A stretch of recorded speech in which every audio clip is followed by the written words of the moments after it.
great powers have great strengths. Yet, with almost 70% import of its total weapons requirement, India is the world's largest arms importer since the last few years. This absolute dependency mocks India's profile as a rising great power, in particular its military aspect. India remains a laggard and an inconsequential player in the international arms market, being placed at 26 on the list of arms exporting countries. Therefore, a recent induction of 2 light combat aircraft (Lca), nicknamed as Tejas, into the Indian Air Force marks a landmark where the country has not only an almost made in India fighter jets but also has something that can boost India's defense exports and fuel its quest for military power. Lack of timely military innovation and production has been one of the reasons why India is not considered as a military power yet. The Lca project itself took 3 decades from concept to completion. It also suffered due to the preference accorded from time to time to imported jets. This dependency prohibited the Lca project to reach the logical milestone within a reasonable project development cycle (PDC). The Lca is also reflective of India's failure to build on past technological advances and skills. After all, India did have reasonable technological build-up in aircraft technology in the mid-60s that it failed to capitalize on or proliferate to the civilian sector. Nevertheless, the formal commissioning of the Lca is commendable since it puts the country into a select group of countries that can boast of modern fighter jets and reduces India's security dilemma against China and Pakistan by enhancing the air deterrence through a combination of fighter jets and missile system. It is, however, the Lca's positioning of India into the international relations system that is more important. First, the Lca could emerge as one of the major components defining India's incremental recognition as a military power.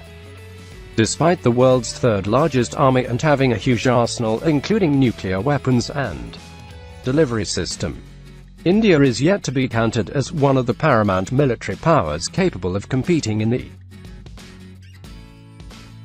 increasingly complex military competition in the Asia-Pacific region and induce a sense of security to small and middle countries around it. It is yet to wield that military clout which could change the military balance of power in the region. Second, it also offers India as a potential tool for defense diplomacy. It is worth noting that despite engaging many countries into a series of military diplomatic activities in the last 2 years and raising defense diplomacy to a new level, India has little in military hardware to win friends except for occasional give-to-sale of helicopters or small surveillance ships, like the one-off sale of an offshore patrol ship the Mauritius recently. China is selling military hardware and weapons to Afro-Asian countries in a big way.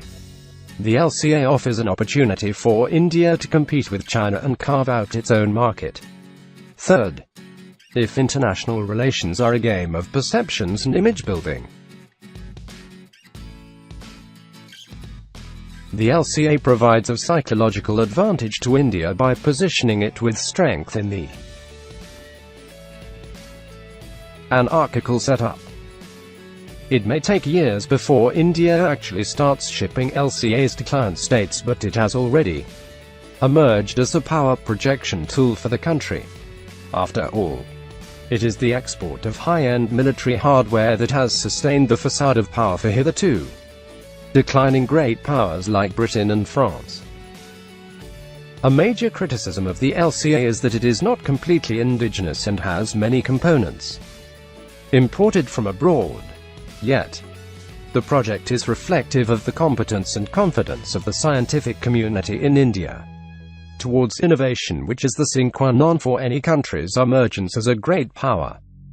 The new emphasis on the Make in India campaign and policy reforms on defense production and FDI in defense have collectively engendered a momentum where there is space for Lca to be sent % Indian.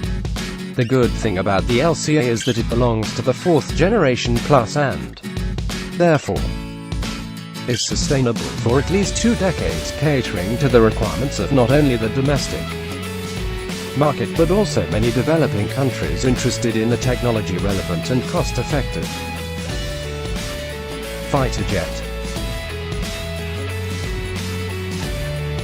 While the Indian skies welcome a fighter aircraft design developed and manufactured in India, there is little time to bask in the glory of the Lca.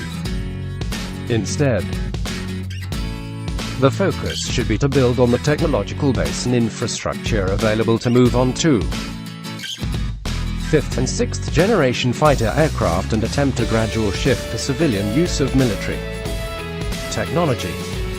India needs to study how China has made a turnaround in weapons production and how even middle powers like Germany, Sweden, Italy, etc., and small powers like Israel and Switzerland have made a name for themselves in high-end defense technology and weapons production. Probably there lies the secret of India's wider recognition as a military power.